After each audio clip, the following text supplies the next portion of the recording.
This is Akka Mahadevi. ये अक्का महादेवी हैं, एक और स्त्री संत। उनकी शादी एक राजा से हुई थी और 9 साल की उम्र में किसी अनजान गुरु ने उन्हें दीक्षा दी थी। ये भक्ति आंदोलन का असर था जिसने सभी जंजीरें, सभी धारणाएं तोड़ दी कि ईश्वर को कैसा होना चाहिए और कैसा नहीं।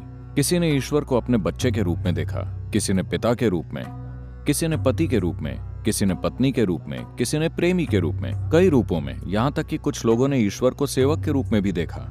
आप उससे जो चाहे संबंध जोड़ सकते हैं, कोई बाधा नहीं थी, क्योंकि महत्वपूर्ण बस ये था कि आप संबंध जोड़ने में सफल हों। किसी चीज से संबंध जोड़े बिना आपकी भावनाएं नहीं उभरेंगी। इसका मकसद सिर्फ ये था कि आप अपनी भावनाओं को मधुरता के एक स्तर तक पहुंचाएं और उसे बरकरार रखें। अगर आप मधुरता के उस स्तर को कायम रखेंगे तो स्वाभाविक रूप से जीवन का बोझ संवेदनशील हो जाएगा और वास्तविकता के अनुभव की संभावना के प्रति एक खुलापन आ जाएगा।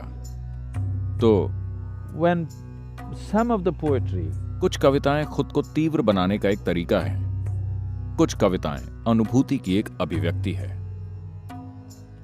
जब एक हृदय दूसरे को छूता है और महसूस करता है, तो क्या यह एहसास सबसे बढ़कर नहीं हो जाता?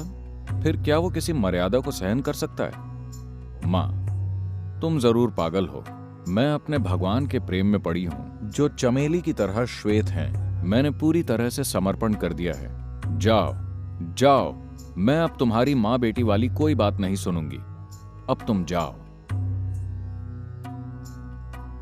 तो ये युवा स्त्री अपने पति के घर से बाहर निकल गई, क्योंकि उसके पति ने कहा कि तुमने जो कुछ भी पहना हुआ है, तुम्हारे गहने, ये महल जिसमें तुम रहती हो, जो कपड़े पहनती हो, ये मेरा दिया हुआ है। वो बोली, मैं तुम्हारी कोई चीज नहीं चाहती, और वो सब कुछ त्याग कर निर्वस्त्र बाहर निकल गई। उसकी मां ने जाकर उससे आग्रह किया, होश में आओ, समाज के नियमों के मुताबिक चलो।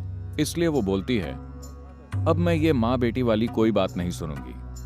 अब तुम जाओ, क्योंकि मैं शिव के प्रेम में पागल हो चुकी हूं।